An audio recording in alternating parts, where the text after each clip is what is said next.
President Trump is on his way home after what's been described as a tense and at times turbulent week-long European tour. A trip that included protests and confrontations with allies, ending with today's controversial summit with Russian President Vladimir Putin in Finland. Jay Gray has a closer look at the meeting and its aftermath.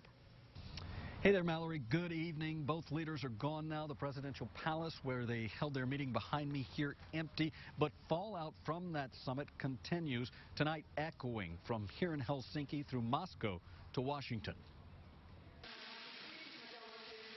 The two leaders spent over 2 hours alone. No advisors, not even note takers, just translators engaged in what President Trump described as direct, open, deeply productive dialogue.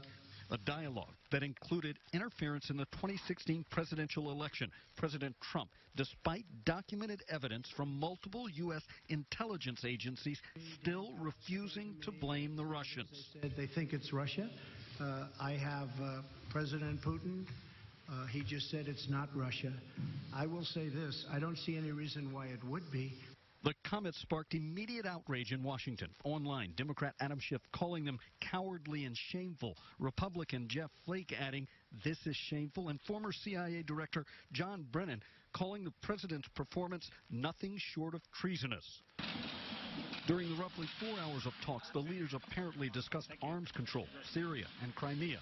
But those issues seemed lost in a post-summit briefing that saw the president repeatedly defending his election victory, raising questions about Hillary Clinton's server and emails, and lashing out against the ongoing Russia investigation. And I say it all the time. There was no collusion. We ran a brilliant campaign, and that's why I'm president. Both leaders leaving the summit calling it a success.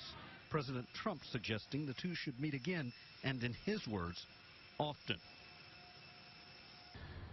The Director of National Intelligence released a statement this evening saying that they stand by their investigations and promising to continue to provide, quote, unvarnished and objective intelligence. In Helsinki, Jay Gray, KARK 4 News. Mallory, back to you now.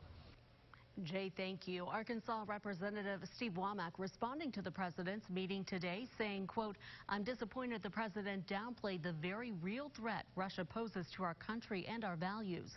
Make no mistake, Russia is dangerous. I think the brave individuals in our intelligence community who work daily to keep America safe.